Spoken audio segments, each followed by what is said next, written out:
Assalamualaikum warahmatullahi wabarakatuh. Bersama dengan Ustazah Fazlina lagi. Video kali ini kita akan membicarakan bidang adab di bawah tajuk bijak berkomunikasi. Murid-murid dah bersedia untuk belajar? Jom kita buka buku teks Pendidikan Islam tahun 5 di muka surat 175. Kita pergi pada pengertian komunikasi.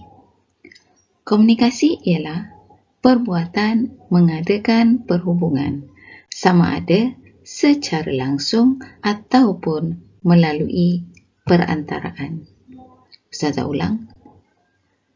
Komunikasi ialah perbuatan mengadakan perhubungan, sama ada secara langsung ataupun melalui perantaraan. Ustazah jelaskan sedikit ya. Perhubungan secara langsung ialah seperti mana kita berbual atau bercakap dengan rakan secara berdepan. Melalui perantaraan ialah seperti kita berbual dengan rakan kita melalui telefon ataupun melalui media sosial.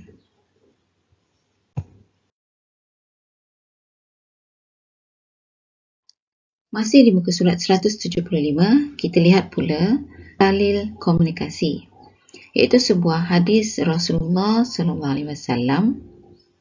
Sabda Rasulullah SAW, al-muslimu man salimal muslimuna min lisanihi wa yadihi, rawahu Bukhari. Yang bermaksud, sabda Rasulullah SAW, Muslim itu ialah yang memberikan kesejahteraan kepada Muslim yang lain dengan lidahnya dan tangannya. Riwayat Bukhari.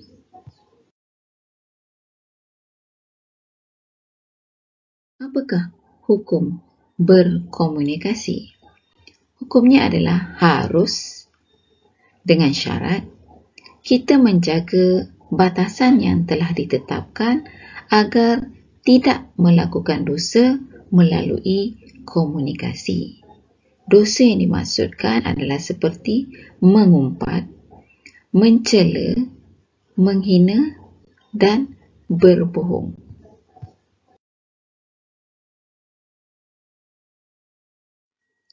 Ingat ya anak-anak murid sekalian, ketika berkomunikasi, pilih kata-kata yang baik. Walaupun kita berkomunikasi di media sosial.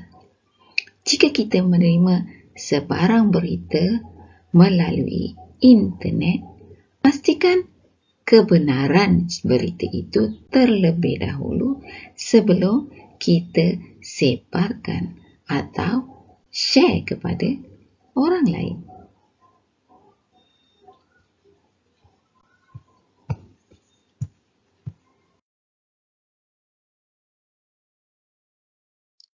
Kita masuk kepada adab komunikasi. Murid-murid boleh rujuk di muka surat 176. Komunikasi dimulakan dengan salam, iaitu ucapan Assalamualaikum. Semasa berkomunikasi, pilihlah kata-kata yang baik, sopan dan lemah lembut di dalam percakapan dan semasa berkomunikasi. Pastinya kita pun suka bila orang bercakap sopan dan lemah lembut dengan kita.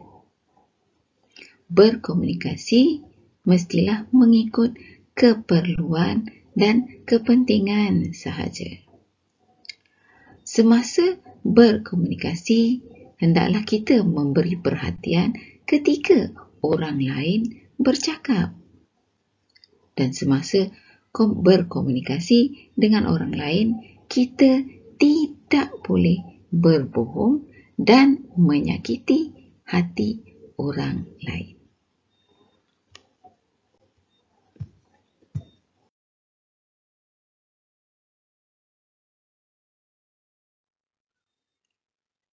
Apakah kepentingan beradab ketika berkomunikasi? Kepentingan beradab ketika berkomunikasi pada individu, pada masyarakat dan negara.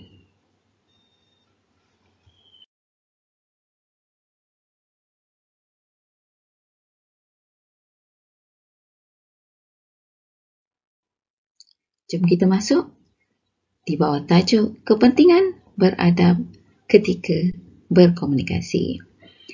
Murid-murid boleh rujuk buku teks di muka surat 176 hingga 177.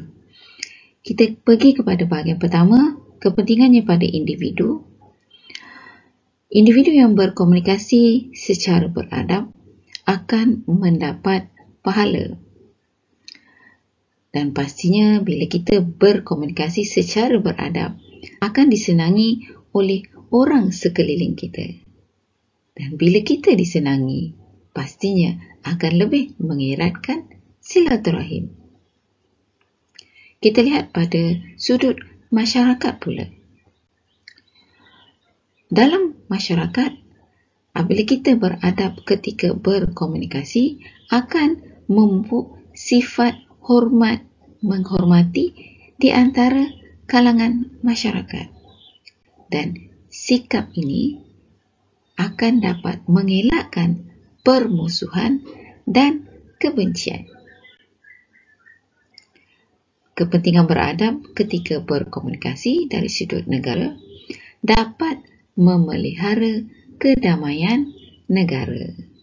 Dan kita juga dapat hidup dalam keadaan selesa di negara yang aman, damai dan sentosa.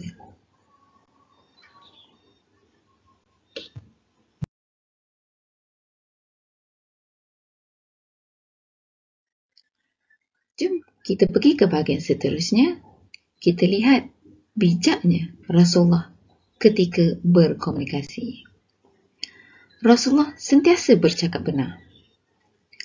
Rasulullah melarang kita daripada berdusta atau berbohong hanya untuk membuat orang lain ketawa.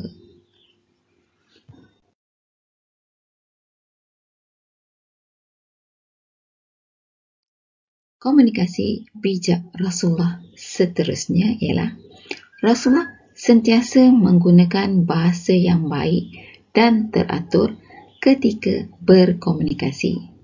Rasulullah tidak pernah sesekali berkasar dan sentiasa menggunakan bahasa yang baik, sopan dan berlemah lembut.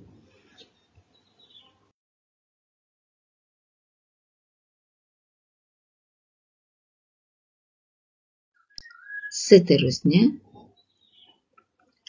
ucapan Rasulullah ketika berkomunikasi adalah jelas. Pada sesetengah keadaan, Rasulullah mengulang ucapan baginda sebanyak 3 kali sehingga difahami oleh pendengar.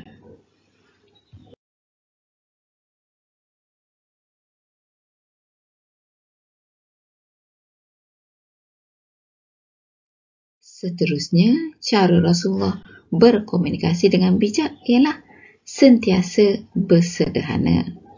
Ketika berkomunikasi, Rasulullah SAW selalu bersederhana, iaitu tidak terlalu banyak bercakap dan tidak juga terlalu banyak berdiam.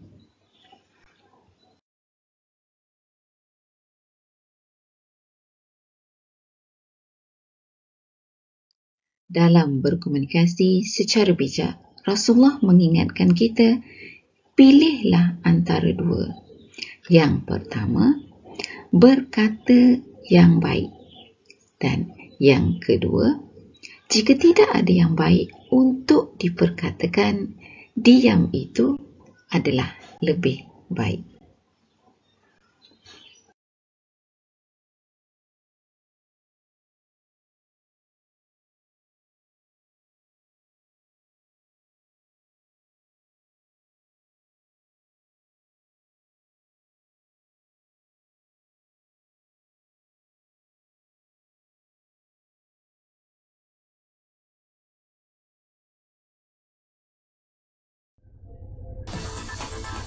like, share, komen.